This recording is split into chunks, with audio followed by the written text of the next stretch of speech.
말씀 스크린을 보시고 우리 다 같이 봉독하도록 하겠습니다. 누가복음 2장 1절에서 7절 말씀.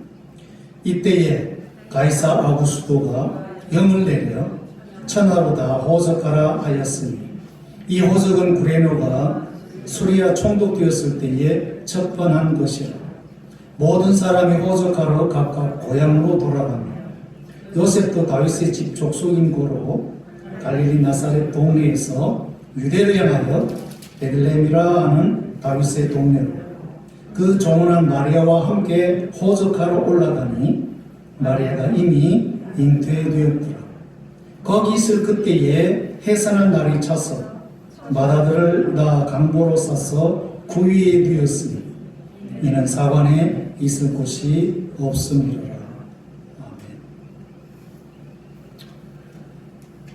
누가 기자는 누가복음과 사도행전 두 권의 책을 썼습니다. 사실 원북 투 발류 1권, 2권 그런 책이죠. 그랬을 때 이 누가가 주후 한 70에서 80년 경에 초대교회 성도들을 위해서 예수님의 생애, 예수님의 사역을 잘 기록해서 이제 교회에게 보낼 때에 그 누가 기자의 마음속에 어떤 생각, 어떤 의도를 가졌을까요?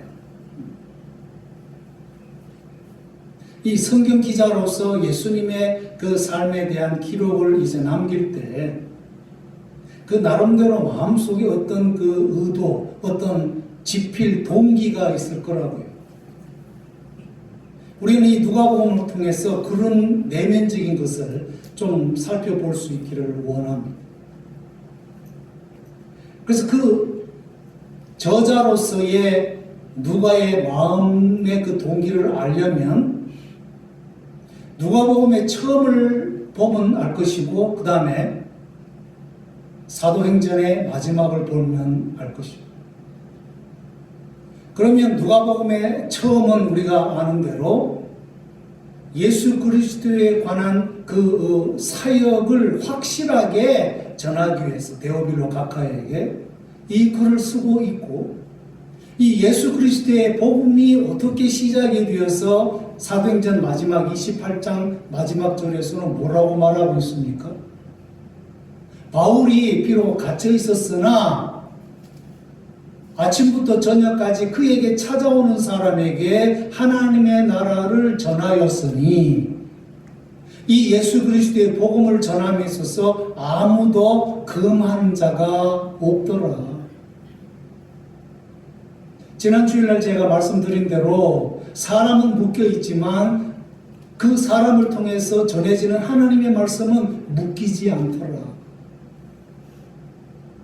그래서 오늘 이 베들레헴에서부터 예수님의 탄생으로부터 시작되어지는 천국 복음 운동이 결국은 갈릴리를 출발해서 예루살렘을 경유해가지고 소아시아, 그리스를 거쳐서 로마까지 어떻게 전달되었는가? 주후 1세기경 안에서 열성적인 신실한 하나님의 종들을 통해서 이 예수님의 천국 복음이 어떻게 그 시대 로마 제국의 수도인 로마까지 전달될 수 있었는가?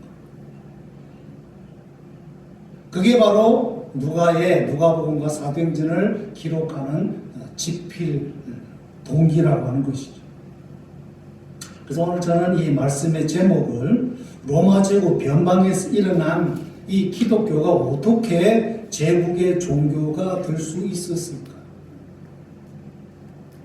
베들레헴 마구간에서부터 시작된 예수 그리스도의 이 복음 운동이 어떻게 300년 뒤에 그 강대국 로마 제국 수도에서 그 시대 로마 황제 콘스탄틴이 예수 그리스도를 주님으로 고백하며 무릎 꿇을 수 있었을까? 우리는 그 질문에 어떤 힌트를, 단초를 오늘 본문에서 살펴보려고 합니다.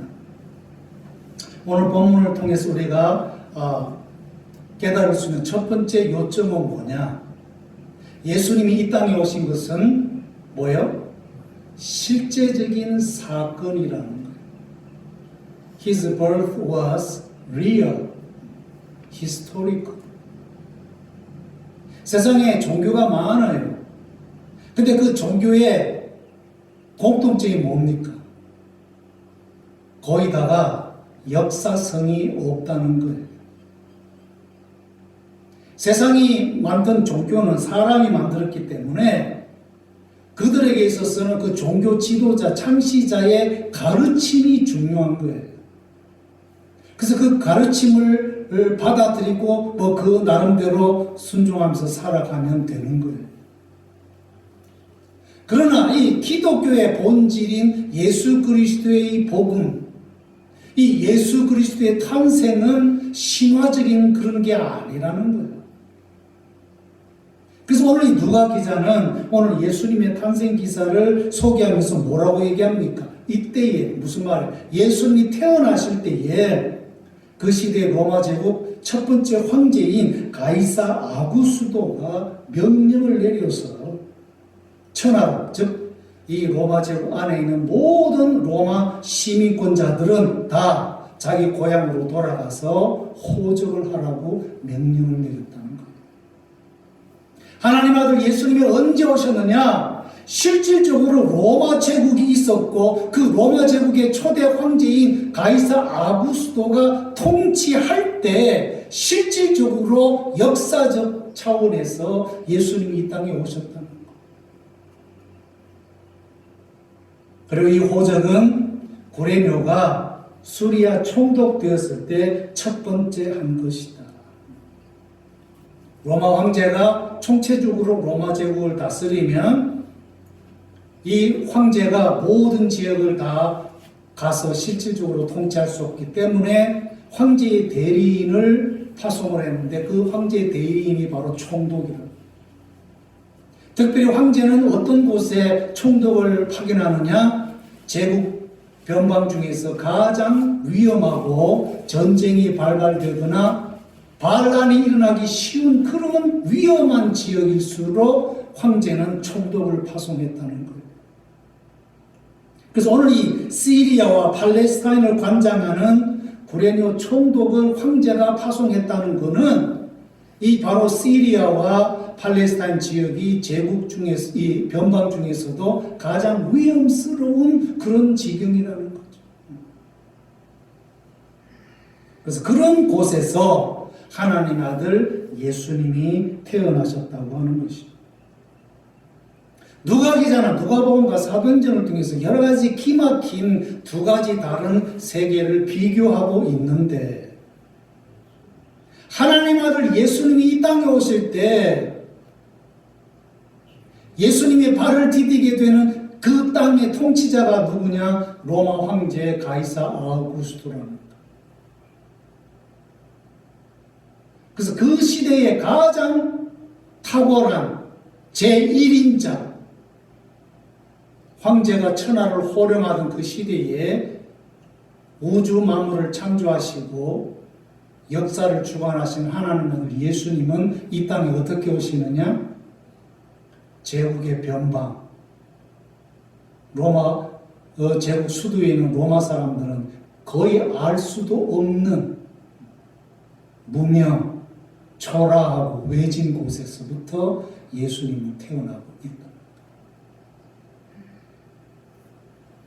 그리고 황제는 의리의리한 궁정에 있지만 그리고 그 자식들은 그 화려한 궁정에서 태어나고 귀족들은 빌라에서 태어나고 평민들도 집에서 태어나지만 만왕의 왕 대신 예수 그리스도가 이 땅에 와서 태어날 때는 어디서부터 태어났어요?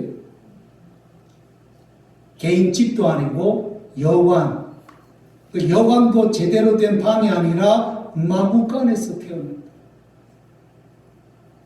그래서 오늘 누가는 이렇게 이 세상 정권, 세상 사람과 하나님 아들 예수님을 이렇게 극명한 대조를 통해서 우리에게 묘사하고 있다.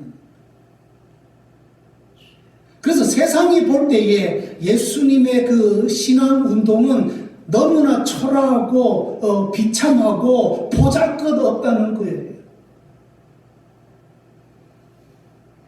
그런데 어떻게 시간이 흐를수록 예수 그리스도의 천국 운동이 사람의 마음을 감동시키고 12제자 500명 제자를 따르게 만들고 그 다음에 로마 제국이 300년 동안 그렇게 박해해도 신앙을 잃지 않고 포기하지 않고 배신하지 않고 죽음으로 불사하면서 이 복음 운동을 간직하고 결국 마지막에 300년 뒤에는 로마 제국이 로마 황제가 예수님에게 무릎을 꿇는 그런 역전의 역사가 일어나게 되느냐. 그래서 누가 기자는 바로 그거를 이 본문들을 통해서 우리에게 나타내 주고 있다는 거예요.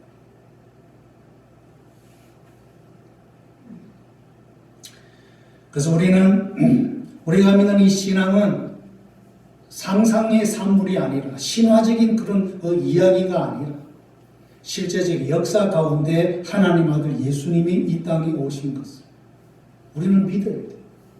제가 고등학교 다닐 때 우리 친구가 어느 날 나를 살짝 부르더라고. 그래서 웬일인가 했더니 야, 너가 뭐 예수님 믿는다며? 그렇지. 그 예수님 진짜냐?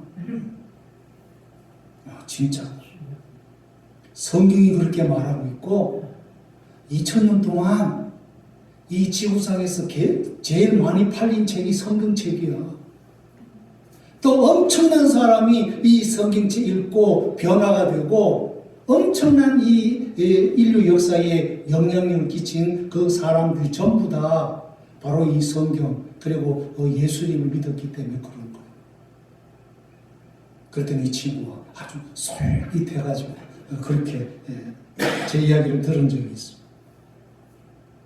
오늘 본문을 통해서 우리가 믿는 주님은 이 세상에 실질적으로 역사적 정황 속에서 오셨다는 것을 믿으셔야 돼요. 그래서 우리 기독교는 역사적인 종교고 사실적인 종교라는 거예요. 두 번째로는 본문은 뭘 얘기하고 있습니까? 그 시대의 황제가 명령을 내리니까 로마 제국 안에 있는 모든 로마 시민들이 다 자기 고향으로 돌아가서 호적을 했다고 하는 거예요. 그랬을 때에 갈릴리 나사렛에서 살던 요셉과 마리아도 다윗 족속인 고로 자기의 고향이 바로 베들레헴인 거예요. 이 베들레헴은 바로 다윗의 고향인 것이죠. 그래서 다윗 자손이기 때문에 어디서 살았든지 불문하고 자기의 고향으로 가야 되는데 자기의 고향이 누구냐? 요셉과 마리아에게서는 베들레헴이라는 말이에요. 그래서 마리아와 요셉을 움직인 그 힘은 바로 그 시대 세상 정권인 로마 황제 가이사 아우구스토라는 거예요. 그런데 바로 그 로마 황제가 명령해서 모든 사람이 움직이게 하고 특별히 갈릴리 나사렛에서 살던 요셉과 마리아가 베들레헴으로 가야만 하는 이 역사적인 사건을 누가 결국은 일으키셨느냐? 하나님이라고. 하나님이 로마 황제를 통해서 로마 황제는 자기의 그 유익, 자기 나라를 통치하기 위해서 세금을 걷기 위해서 사람들을 호적하게 하기 위해서 명령을 내렸지만 그 세상 정권을 통해서 하나님은 뭘 이루십니까? 하나님의 오래된 약속, 하나님의 예언이 실질적으로 이루어지기를 원하신다는 거예요. 왜 마리아와 요셉은 갈릴리 나사렛에서 살다가 뜬금없이 베들레헴으로 움직여야 됩니까? 이미 구약 성경에 하나님께서 때가 되면 그의 아들 이 땅에 오실 때 어디서 낳아요? 베들레헴에서 낳는다는 말씀의 약속이 있다는 거예요. 그래서 하나님은 때가 되면 당신의 아들이 이 땅에 당신의 그 약속을 따라 베들레헴에서 태어나야 되기 때문에 하나님은 세상 정권을 움직여서 마리아와 요셉이 갈릴리 나사렛에서 베들레헴으로 가게 만드시는 분이라는 거예요. 세상에 많은 사람들은 그냥 눈에 보이는 세계만 보지요. 아, 미국이 움직이니까 뭐 어떻게 되고 중국이 움직이니까 뭐가 이렇게 되는구나. 우리는 현상의 세계만 보고 있지만 그러나 현상 이면에 오늘 미국과 중국과 온 세계 각 나라 정권 이면에 우주와 천지 만물을 만드신 그 하나님의 주권의 역사가 있는 것을 우리는 봐야 됩니다.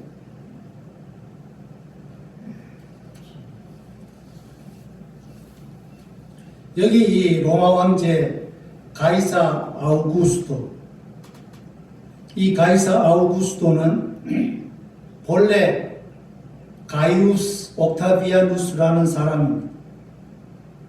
근데 이분에게 아주 탁월한 엄마 쪽 삼촌이 한 분 계셨어요.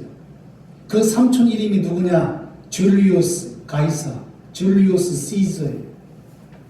그래서 이 줄리우스 시자가 죽기 전에 유언장을 쓰기를 내 조카 가이우스 옥타비아누스를 내 양자로 삼는다. 그래가지고 이 가이우스 옥타비아누스의 이름이 가이우스 줄리우스 시자 가이사로 바뀌는 거예요.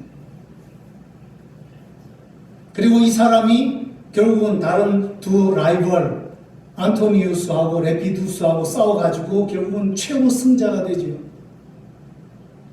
그래서 이제 제1인자가 되고 초대 로마 황제가 되는데 이 로마 원로원이 이 가이사 아우구스토의 그 업적을 기려가지고 이름을 붙여주는 게 뭐예요? 바로 아우구스투스.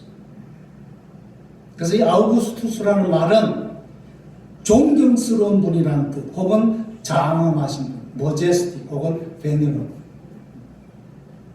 그런 의미를 가지고 있습니다. 그래서 가이사 아우구스토는 주전 21년에 황제로 등극해서 주 14년에 죽었습니다. 결국 이 황제 통치 어간에 우리 예수님이 이 세상에 어린아기로 오신 것입니다. 그래서 가이사 아우구스토는 당대 모든 로마 시민으로부터 존경과 사랑을 받았습니다. 그래서 가이사 아우구스토 시대는 너무나 평화로운 시대가 되어서 역사가들이 부르기를 바로 팍스 로마나다, 로마의 평화로운 시대다. 그래서 그 평화로운 로마 시대가 바로 이 가이사 아우구스토가 등극함으로 일어났다고 말하고 있습니다. 이와 같은 시대에 만주의 주 만왕의 왕 예수님은 이름도 빛도 없이 제국의 동쪽 귀퉁이 팔레스타인 베들레헴에서 태어났습니다.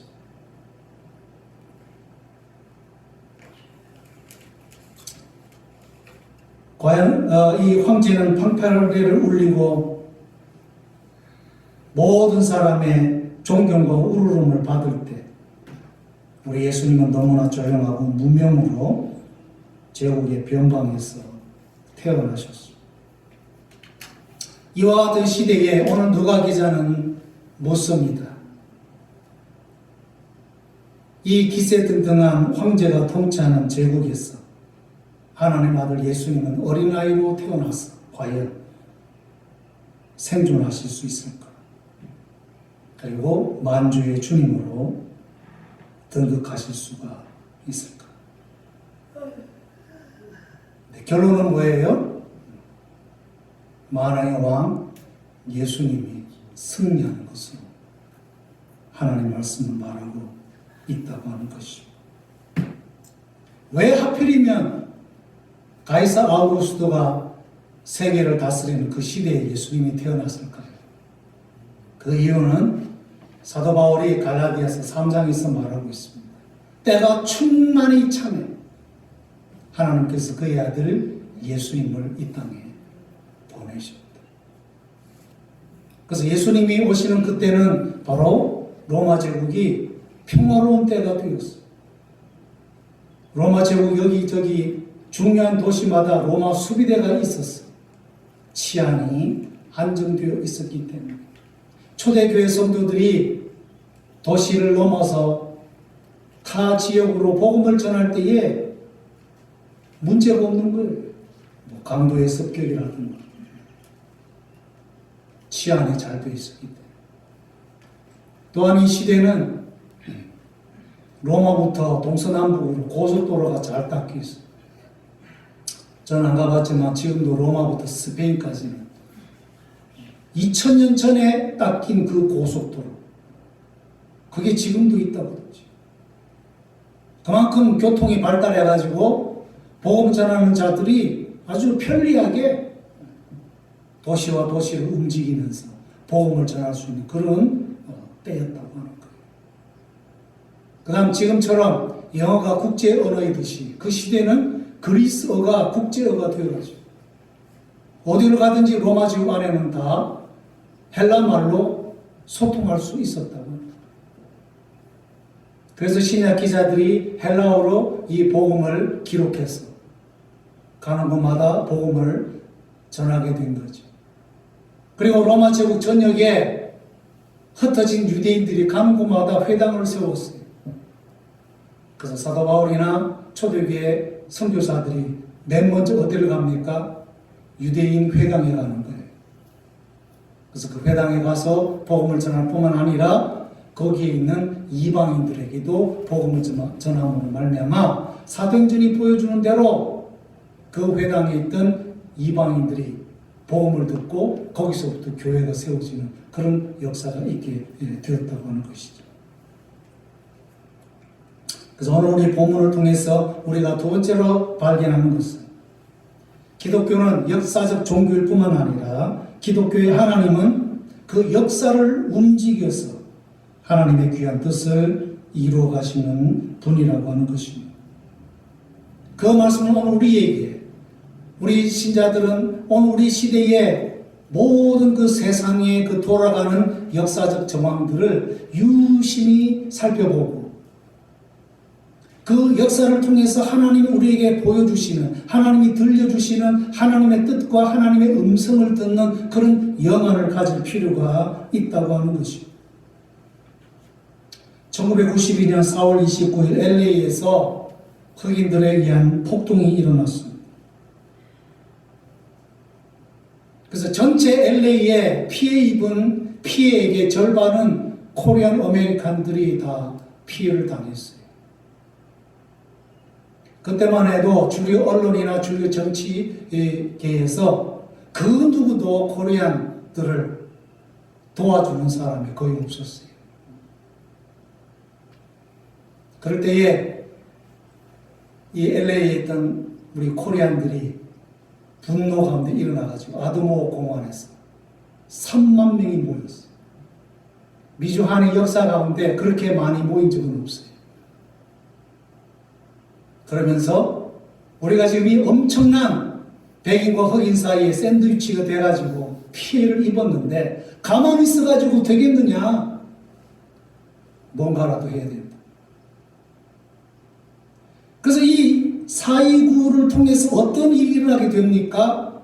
고통 가운데 그동안은 그냥 각자 흩어져서 그냥 열심히 자기 가정을 위해서 살아왔던 코리안들이 하나로 뭉치기 시작합니다. 그래서 코리안에서 코리안 아메리칸으로 정체성이 바뀌는 그 전환점이 바로 고통 속에서 이루어진 4.29 폭동 사건이라고 합니다. 그리고 그 결과로 9년이 지난 지금 어떻게 되었어요? 미국에서 4사람의 코리안 아메리칸이 연방 하원이 됐다. 제가 드리는 말씀은 뭐냐? 하나님은 이 고통을 통해서 우리가 하나가 되도록, 우리가 하나인 것을, 그리고 하나님께 울부짖기를 원하신다고 하는 거예요. 그래서 아드모 공원에서 모이고 그 다음 주일날 오후 2시에 올림픽 타운을 전부 다 우리가 걸으면서 평화대 행진을 했는데 그때 제가 미국 국기 들고 기수 돼가지고 한 바퀴 돌았잖아요. 지금 1시간 동안. 그런데 이제 30년이 지난 지금 미국에서 아시아 혐오 범죄들이 지금 많이 일어나고 있어요. 왜 그럴까요? 이제 우리가 코리안 아메리칸을 넘어서서 이제 아시안 아메리칸이라고 하는 집단 정체성을 갖기를 원하시는 거예요. 그래서 우리는 그동안 같은 말, 같은 종족끼리는 사랑하고 관심을 가졌지만 베트남, 라오스, 중국, 일본계, 인도계, 파키스탄계 관심 있습니까? 없어요. 그런데 이제는 우리가 아시안 아메리칸들이 뭉치지 않으면은 앞으로 엄청난 피해를 입을는지 몰라. 우리의 유익은 우리가 지켜야 되는 거예요. 그러려면 하나가 되어야 됩니다. 그래서 우리 크리스찬들은 이제 코리안 정체성을 넘어서서 다른 아시안 민족들을 끌어안고 그 사람들을 하나님께로 돌아오게 하는 선교적인 그런 마인드를 우리가 갖기를 원하셔서 지금 이 시대 우리에게 이런 고통을 주시는 거 아니냐. 지금 미얀마가 울고 있어요. 무슨 뜻입니까? 그 동남아시아는 무엇보다도 불교로 완전히 그냥 찌들은 나라들 아닙니까? 120년 전에 복음이 대한민국에 들어온 것처럼 이제는 복음이 동남아시아 영혼들에게 깊숙이 들어가기를 원하시기 때문에 그런 아픔을 주시고 온 세계가 지금 그 나라들에게 주목하기 원하는 거 아니겠어요? 하나님의 음성이 아니겠어요? 그래서 동남아시아의 진정한 자유, 인권, 민주주의가 활성화되고 특별히 복음이 들어갈 수 있죠. 베트남, 라오스, 캄보디아, 태국 그리고 미얀마 그 동남아시아 지역 이제는 복음의 빛이 들어가고 그 민족들이 하나님께로 오는 그 역사를 원하셔서 하나님이 지금 주목하게 하시는 거예요. 그래서 그 나라들이 울고 있는 거죠. 그래서 오늘 우리는 이 세계 역사 가운데서 하나님의 음성을 보고 들을 수 있어야 되는 거예요.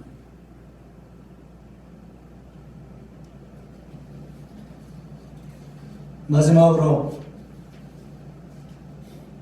예수님은 만왕의 왕으로서 황제의 궁궐에서 태어날 자격이 있는 분이지.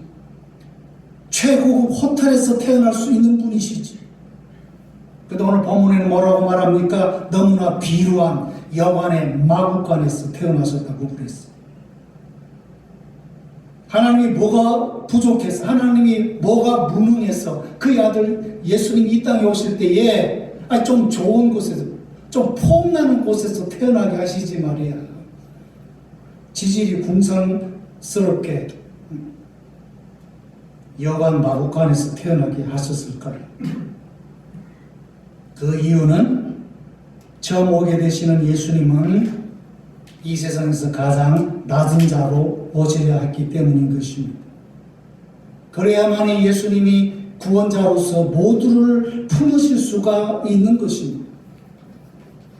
예수님이 구원자로 이 땅에 오신 목적은 왕족만의 구원자도 아니시고 귀족만의 구원자도 아니시고 또 평민들만의 구원자가 아닌 천민까지 세상이 무시하고 세상이 거들떠보지도 않는 그 부류까지도 품으시기 원하십니다. 하나님의 사랑을 보여주기 원하셨기 때문에 그렇다고 하는 것이죠. 그래서 빌립보서 2장에서 사도 바울은 말하기를 예수님은 하나님과 동등됨을 취하지 아니하시고 사람의 형상을 따라 종의 모습으로 자신을 비우시고 이 땅에 오십니다. 세상은 권력자, 화려한 자, 부귀자를 우대하고 흠모하지만 그래서 많은 사람들이 거기에 줄을 대려고 하지만 하나님의 나라는 그런 나라가 아닌 것을 보여주고 있습니다. 예수님이 만드신 하나님의 나라는 돈으로도 권력으로도 심지어 울어도 못하고 오직 믿음으로만 들어가는 나라인 것을 보여주기 원하신 것입니다. 찬송가 중에 아무나 오게 아무나 오게 복음은 아무나 모든 자가 얻고 누릴 수 있는 그런 거죠. 이런 면에서 우리 기독교는 가난한 자를 무시하면 안 되고 못 배웠다고 무시해도 안 됩니다. 모두가 들어올 수 있는 공동체가 바로 교회 공동체인 것이죠. 특별히 누가 기자는 그걸 얼마나 많이 강조하는지 몰라요. 앞으로 보시기를 바랍니다. 예수님의 복음은 모든 사람. God loves all. 하나님은 모든 사람을 사랑하신다. 모든 사람이 구원받기를 원하시는 분입니다. 누가 기자는 결국 로마 제국 변방에서, 그것도 마국간에서 시작된 예수님의 복음 운동은 그 당대 만인지상 황제를 결국 때가 되면 그리스도 무릎 앞에 꿇게 만드는 역사가 초대교회 신실한 성도들을 통해서 로마 수도 로마까지 입성한 거기서부터 시작되는 것을 말해주고 있다고 하는 것입니다. 그래서 사도행전 28장 마지막 절, 로마에서 바울이 이때 동안 하나님의 나라를 전파하였으니 아무도 금하는 자가 없더라. 결국 복음은 300년 동안 박해 가운데서 굴하지 않고 로마 황제가 예수님께 무릎을 꿇고 그런 승리의 역사가 이루어지게 된 것입니다. 오늘 본문을 통해서 하나님은 우리에게 하나님의 나라는 실제적인 역사 속에 들어온 것을 말해주고 있습니다. 기독교는 역사적인 종교입니다. 또한 복음은 역사를 사용해서 하나님의 구원의 뜻을 이루고 있는 것을 우리에게 가르쳐주고 있습니다. 그럼 우리도 오늘 이 시대를 유심히 살펴보면서 이 사건은 하나님이 우리에게 뭘 말해주고 있는가? 저 역사는 하나님이 우리에게 뭘 촉구하고 있는가? 우리는 역사 가운데서 하나님의 음성을 듣기를 바랍니다.